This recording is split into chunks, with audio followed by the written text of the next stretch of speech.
Season 4 of the Humans and AI podcast is finally here. This time we're doing things a bit different. We're still chatting with incredible founders and leaders shaping AI, HPC and GPU infrastructure, but with a sharper focus on today. The roles they're in, the challenges they're facing, what's actually working and what's not. It's real, it's current, it's straight from the people building the AI ecosystem. I can't wait for you guys to hear it. Andy, great to have you. How are you doing? I'm doing great. Fantastic. Always love being in London. Indeed, and actually it's not too bad weather as well, so you've done all right this time. Not as hot as Austin. Not as hot as Austin, but we every time I come to London, the sun usually follows. This time it was a little bit of rain, but a lot of sun mixed in, which is good. It's not too bad. It's not too bad. We've had some real rain recently. But look, for the benefit of listeners and viewers, do you mind just introducing yourself? Yep. So who you are, helicopter view, where you work, and the role you're doing. Yep. Sandeep Shah. I'm the VP of Sales for the East US and EMEA for a company called Windsurf that was now acquired by a company called Cognition. So work for Cognition. I've spent the last year building out the go-to-market teams in Austin, Texas. And we did this hub model where we were basically covering all of the US and all of EMEA and all of LATAM out of the Austin office. Wow. Which has now been copied by a lot of companies because we were 5 days in office type of culture. So it's taken off, but now we've realized that we need to build teams locally. And we've built a team here in the UK, which has grown to, I think, 10 people, and we'll grow that as well too considerably in the next few weeks. So very excited about that. So I always love coming here and spending time with them. Fantastic. And we've just been talking about it. So it's a bit of a roller coaster with things at Windsurf now. We'll get into that in a minute. Yeah. But let's just sort of go back to the beginning, talk about your career and obviously how you found yourself here, because you've worked some really exciting companies, haven't you? So some big brands, big businesses on your CV. Yeah. So let's just go back to the beginning. So if you don't mind. Yeah, I went to a school in the Bay Area called Santa Clara University. It's like a small little Jesuit school, but it had a great finance program and tech program where a lot of the professors were Google, Apple, Cisco professors that were like working and then doing shared professing over there. So it's how I got into the tech space right away. I was in finance with Cisco for multiple years, and they were like, "Hey, you need to go into a sales program." And I was like, "No, I live in the Bay Area. I'm in finance. Like, I've got this apartment. I got this new car. I like it here." And at that time, one of my mentors who was at Cisco was like, "Hey, you either make the product or you either build the product, right? Or so you either build the product or you either sell the product, right?" And I said, "I don't know what that means. I'm just a 24-year-old kid. Like, what does that mean?" He's like, "If you're not going to be the engineer that's building this product, your value would be in sales." And I truly believe that. So you should go to the sales program. I think it was a little bit of a sales pitch because there was a new program and he wanted me to go. So I flew to Raleigh-Durham and packed up all my stuff and lived there for like 9 months training in their Cisco sales program. And that's how I got started in the in the sales tech program. Clearly worked. I mean, obviously, so you were finance and you did corporate development as well, didn't you? So you were looking at things like M&As and that kind of stuff as well. Yeah, M&A, integration. I think after the 2008, collapse, there was a lot of push towards bringing in new grads to do a lot of the work that MBAs were doing because we were a lot cheaper, and they were like, these guys will work 80 hours a week. And it was work that was pretty easy for us as young kids, but it was a lot of work, lots of time and pressure and a lot of travel.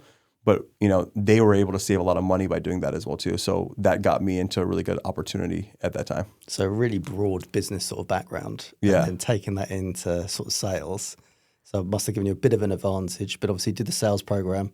And then what did you do after that? Yeah, so it actually, like a finance background is amazing in terms of understanding the business side of what really makes these companies decide to buy your product, right? Like, I think it's easy for people to say like they want to go buy something tech because it's very, very hot. But honestly, like, you need to go look at what the business strategy is, what the positive business outcomes are going to be if they buy your product, right? So that financial background of mine has always gone back to being able to help me as a seller, which has been great.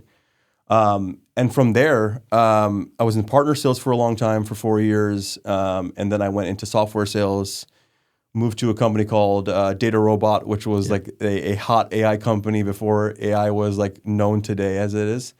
Had some internal problems at the company, but it was a great ride. Learned a lot, and then went to a company called Grafana Labs, which is an observability company. I did that because my boss now at Windsurf or Cognition, Graham Moreno, was the one who recruited me to Grafana Labs, and we got along very, very well. And I just knew that this was a good opportunity, but I always knew that I wanted to get back in the AI space. So I was like, this is a good spot for us to go in and grow the network and grow my career. And then I'm glad to be back in the AI space.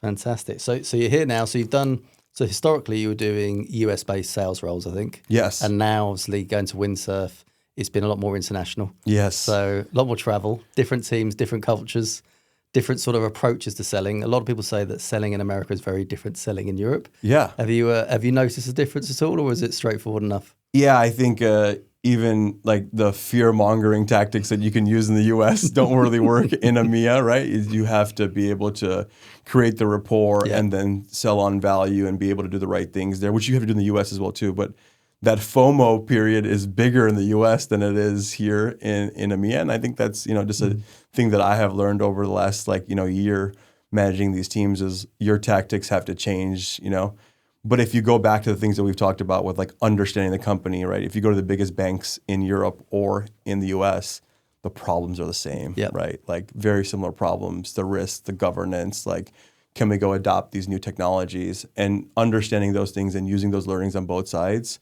has made us a lot better as a team as well too. Fantastic. And you sold managed services, software, AI, observability. Is it the same, the sales cycle, would you say, or actually is there a significant difference in the world of AI now? I think the partner world was a lot of relationships and a lot of, going out with the manufacturers and the people that are selling their products, like that have the products, and a very relationship business. If I told you that we were doing medic-based stuff and the command of the message at partner sales, we were not, right? It was a whole different world. Actually, like that was a big shift for me when I went into software, where I realized that like the software world was way more focused on like not just relationships, but like what you're doing with the company, how the strategy lays out, and how your software, your solution can help them drive an outcome. So that's where I learned a lot in like my early software days from a lot of folks that were at App Dynamics, Blade Logic, the PTC playbook, right? And that's where I learned a lot of that stuff early on, because at partner sales, a little bit of the wild, wild west, right? And I think that has stuff cleaned up a lot more since like the last 10 years. But when I was doing it, it was a lot of the wild, wild west. It certainly is. And obviously, look, your career's progressed really quickly, obviously still progressing, but you've gone, from finance into sales, AEs to head of or director, I think it was, now VP. That's a very progressive career over the last 10 years. Obviously, family man as well, 3 young children. Yeah. How do you sort of balance that sort of dynamic between being dad at home to a young family and then obviously working in a very international role? Yeah, it's a battle, right? That's like the true portion of it. I think what I thought about was like, what is really important to me? And like, I love the sales job and I love winning, right? Yep. And that's been a big portion of who I am. And does that mean that like I have to sacrifice, like, do I have to be the person that wakes up at 7 a.m. and goes to golf and doesn't show up until like 5 p.m. on a Saturday or Sunday? Like those days are gone for me right now. Maybe when my kids are older, I can go do those things, but like some level of sacrifice that I know that when I'm at home, I'm going to be very, very present. I'm going to go spend the time with them, right? And then, I have an amazing wife that, is able to handle me being gone, right? And then being able to take the kids to school, be able to go do all the things that needs to be happening. And the kids are now like, not just young kids anymore. They're like growing to be 9 years old, 8 years old, right? So like, and my 3-year-old is the youngest. Like there's a whole different like new set of problems when these kids get older, right? One's asking for a phone, one's asking for this, one's asking for that. Well, they're looking on YouTube, right? So she does a really good job of that.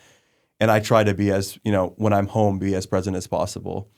Also, I've, dramatically changed my schedule as well too. Like with this in-office culture, I want to like going to the gym at afternoon is like after work doesn't work anymore, right? So I wake up at 5:45 in the morning, go to the gym before anyone's awake, go straight to the office, spend my time with the office with the teams, or if I'm on the road, do those things, right? And then I'm back home and I'm at least able to like, be home, do some homework with the kids, have dinner with them, take them out to dinner, things like that, to spend that time. and then weekends try to be there as present as possible.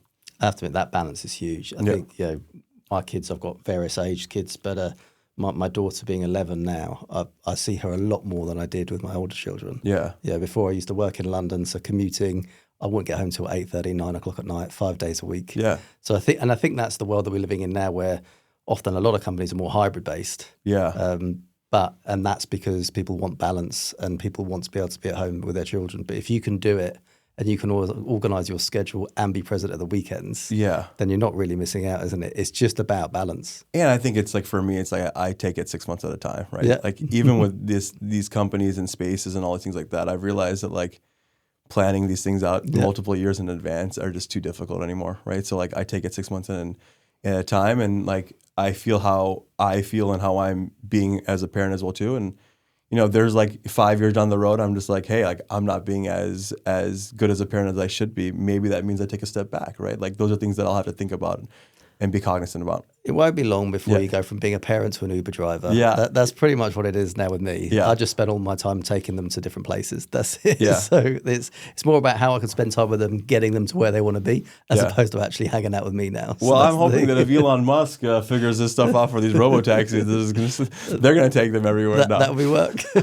We'll see about that. So you've got that balance. You've obviously created, a role for yourself as a VP, looking after EMEA, looking after the US East Coasters at the moment. Yes. So you've got that. How is working for a company like Windsurf? So you've made some really good moves. You obviously went via your boss from Grafana. Yeah. So what made you go there other than that relationship? I mean, it's clearly a great product. This is a funny story. They all left in like February of just this last year of 2024, right? And they had been at Grafana for like 4 or 5 years, and I'd only been at Grafana for a couple of years, and I had unfinished business, right? So I was like, hey, I got like all these deals that are going on. Like I got this team that I built out. I want to stay, right? But I always knew in the back of my head, like I want to go figure out the right AI company for me at some point. But it's such, I think it's really funny, the story. The Devon product, they had a demo that came out, the Cognition Devon product. And there was a demo that came out, and I'm sure you've seen it. It's gone viral across like all of these companies, and it was like the biggest thing was it's AI engineer, and everyone was talking about, oh my God, is the future here? Are we gonna get like what's happening with all this stuff? Like this is the first foray into like the AI engineer. Yeah. I saw that video, and I'd already been talking to the CEO of Codium at the time, which then became Windsurf, about like this video, and then the dialogue just kept progressing and progressing and progressing. And at that time, I lived in Chicago with my kids, and they were like, hey, we're building the office in Austin. It's 5 days in office. We want to build this culture. And I, at some point, realized, like, this is probably it, right? Mm-hmm. And I talked to my wife, and she was like, we're going to move to Austin? And I was like, I think so. So we sold our house in July in Chicago, and we were moved into this new house in Austin like 3 weeks later, last like July, and we have to do fast because kids had to go to school in August. And I started at the company in like, a few days later, right? So it went super fast. But that's what really sparked my like, hey, if I can go to an AI company that's solving a problem that these enterprises really have to go solve, which is like moving development faster, right? Which is everything's a software world now, right? Yeah. Everything is based off of building products in the software world. That it's going to be important to solve that problem for one of the biggest use cases in the enterprise, right? So that's what really sparked it to go move fast.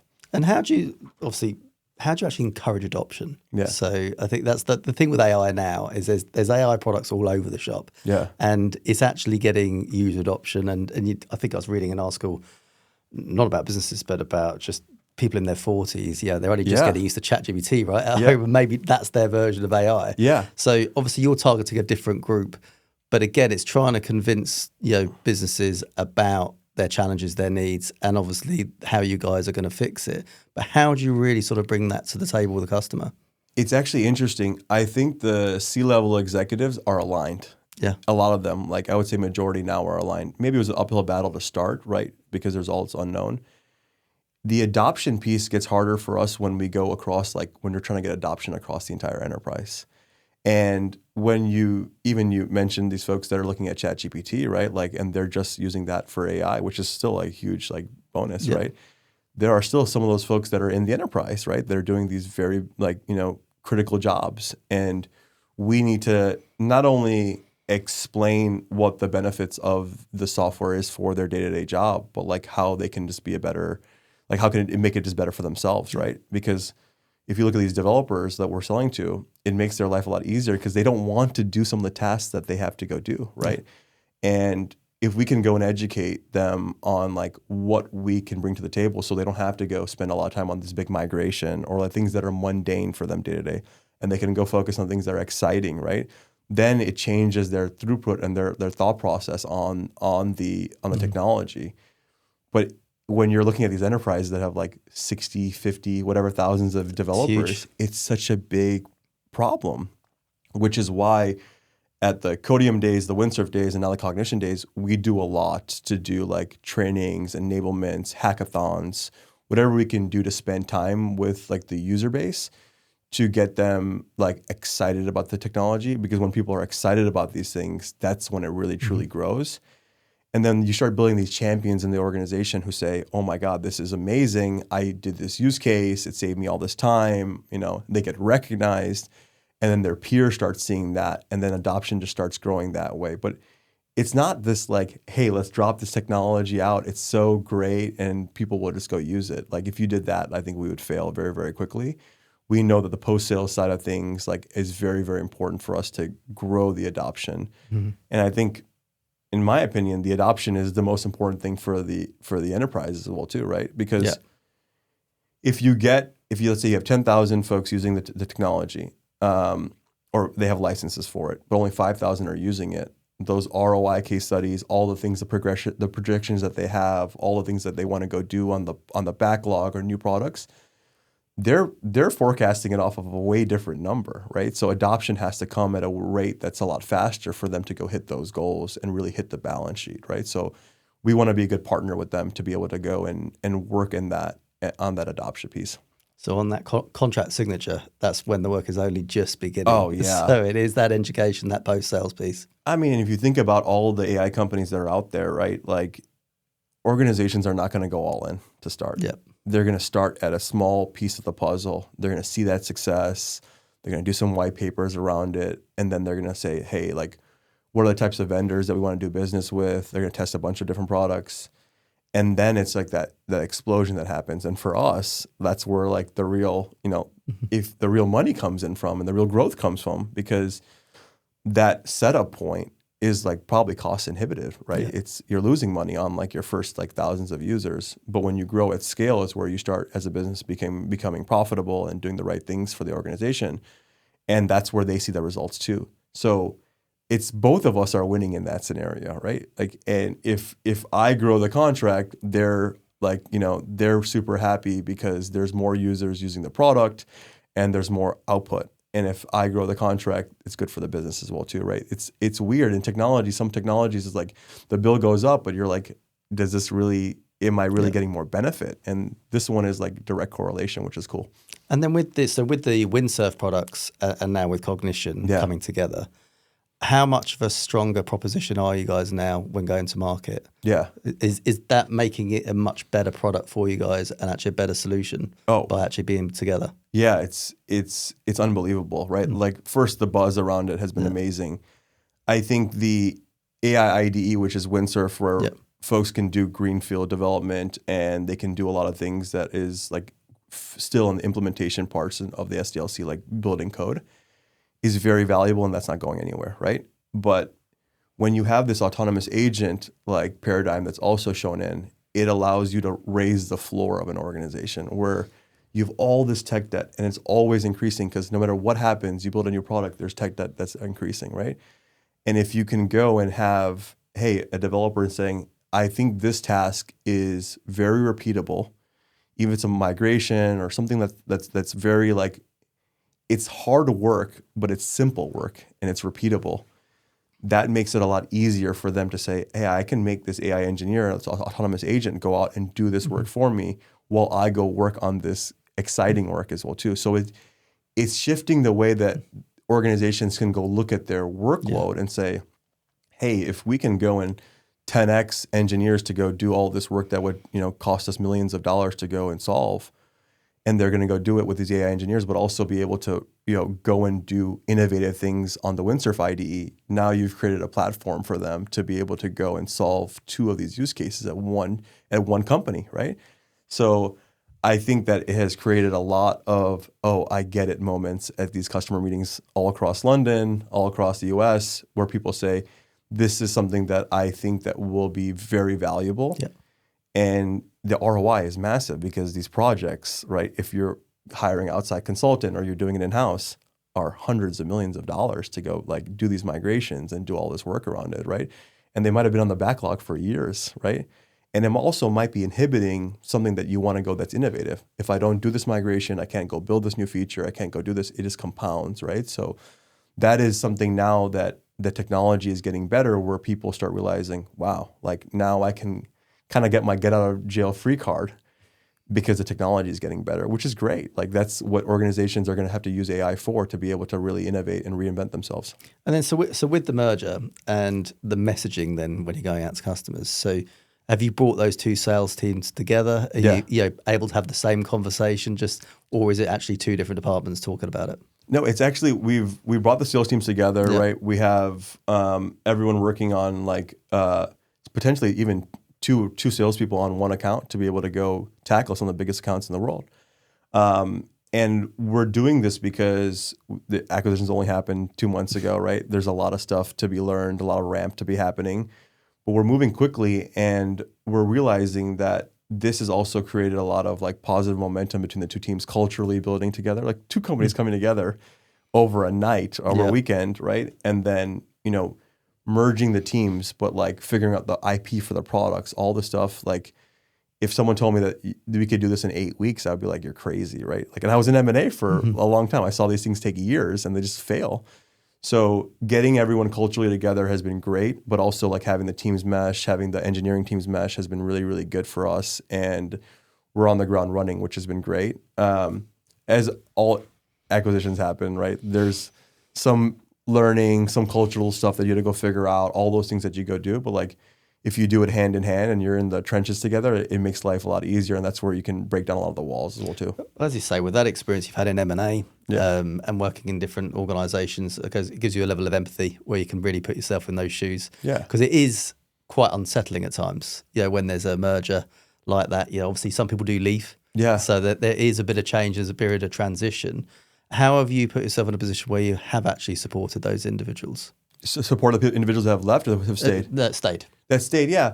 I think the thought process is like, everyone in their brain as a human being will be like, oh my God, like, am I not the person that's running this account? Am I not doing this? I built all this stuff with this person, right? And I think the thought process is we have incentivized people, like the way that we're constructing compensation and things like that to be work together, right? I think that has been a good start. And then also supporting them and saying like, velocity is what matters here, right? At the end of the day, 2 is better than 1. There's a lot of stuff that you guys can go learn from each other as well too very quickly. So I think changing the lens for these folks of what they're focusing on as well too and what they're worrying about is very, very important, right? I talk people off a ledge, every day, probably 4 or 5 phone calls, right? And that's going to happen with like an acquisition and just change in the AI space. Like even before the acquisition, people were like, oh my God, the space moves so fast. I got to learn this new product. Like I don't have any time, right? And it's like the opportunity is big, right? And if we do the right things, we can, have a massive win here for us and we can provide massive value for our customers. So like it's on us. And I think that has really, really helped people think about, okay, yeah, there's a massive opportunity here. I can make a lot of money as well too. And we have a leg up on the competition right now, in our opinion, right? And that's not going to happen forever, right? It's maybe a few weeks or a few months, right? And over time, like we need to build the next product, right? But while you have that window, you have to go execute as fast as possible, right? So that's what we're focused on right now. So a lot of execution, big story, putting the team together. Yeah. Obviously driving a culture, a high-performing culture, and obviously part of that's 5 days in the office as well. Yeah. So getting that going. What do you do to actually create high performance? So, you've got clear messaging, you're putting sometimes 2 people on an account to really drive adoption and what have you.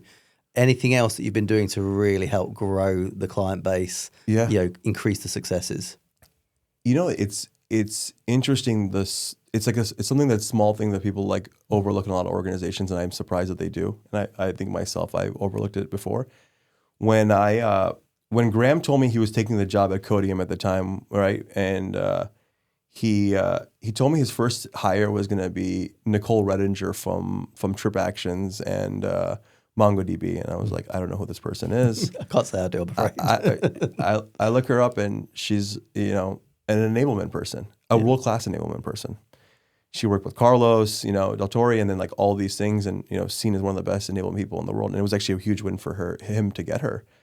And I was like, your first hire is going to be an enablement person? And he's like, yeah, because if this thing goes fast and the product's going to change super fast as well, I need to keep everyone as enabled as possible on all the changes that's going to happen, all the change management around it, all the product stuff that happens.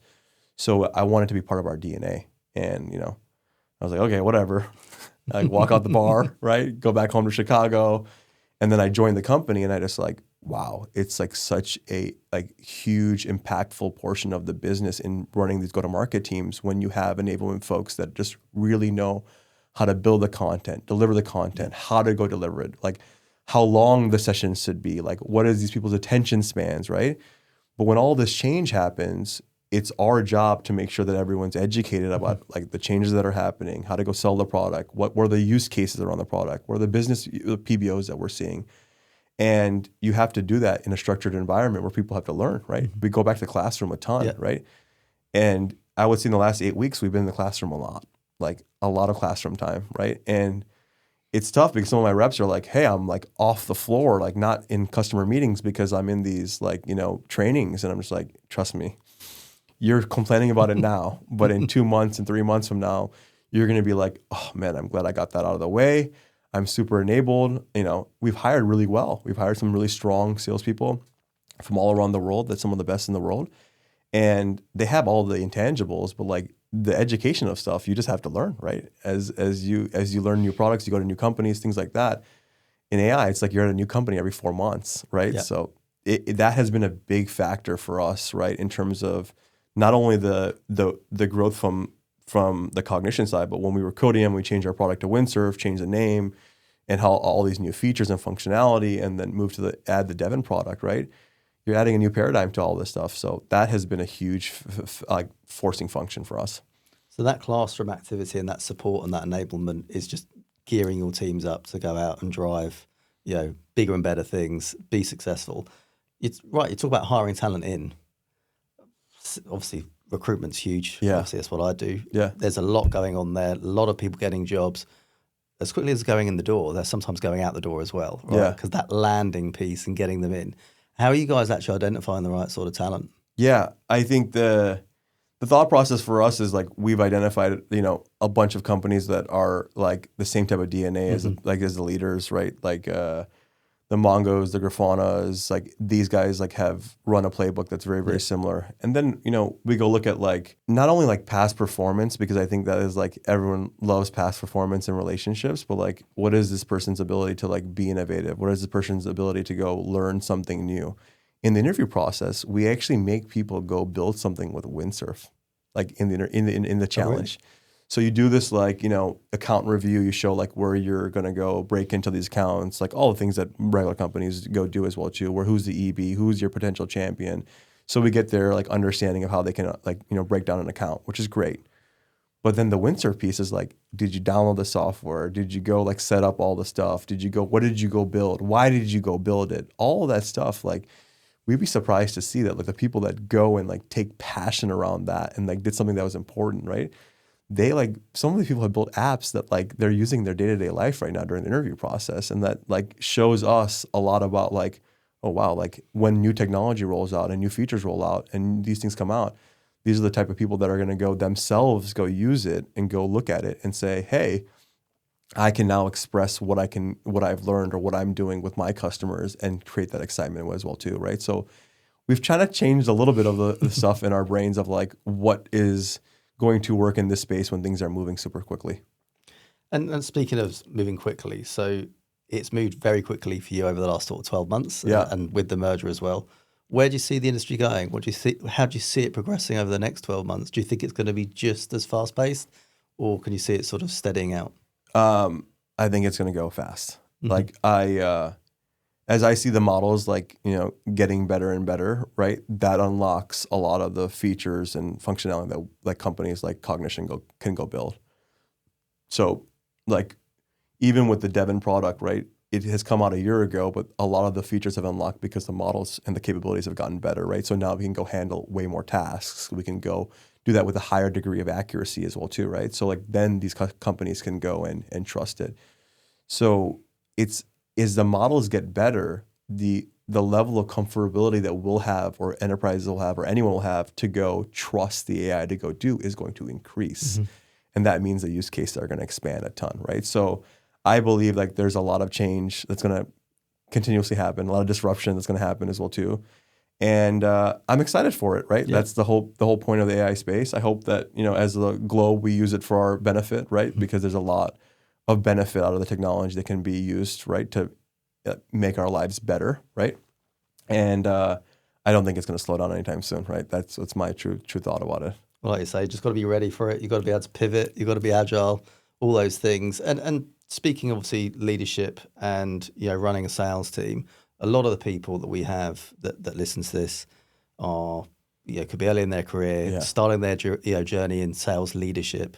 What sort of advice would you give to people that are just starting that journey in leadership now, particularly around building teams and driving success? Yeah, I think the thought process for me is like, you're going to make a lot of mistakes. Like I have made, a ton of mistakes throughout my career.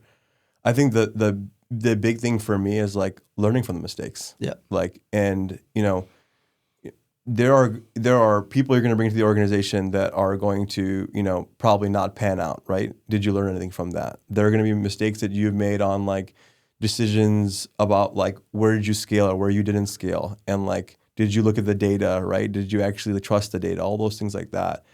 And I thought to myself at the beginning of my career, every time I made a mistake, I was like, oh God, like I want to be perfect. And I think that is like outside of my brain now. It's better to make the mistakes. Be the best you can, but if you make the mistakes, like really internalize, like really what went wrong, right? Was it in your control? Like what were the signs that like this didn't work out? That was not going to work out, and adjust, right? Mm-hmm. And then it just compounds like how better of a leader you're going to be over and over time, right?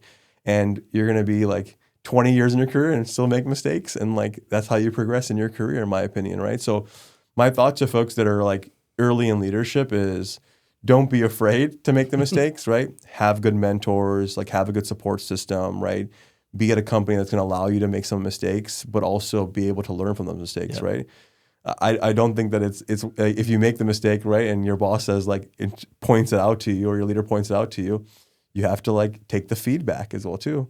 A lot of folks these days don't want to take the feedback, right? No, not at all. Not at all. And I think, and I get it. Like I get it. Taking feedback is hard. Like it's very, very hard.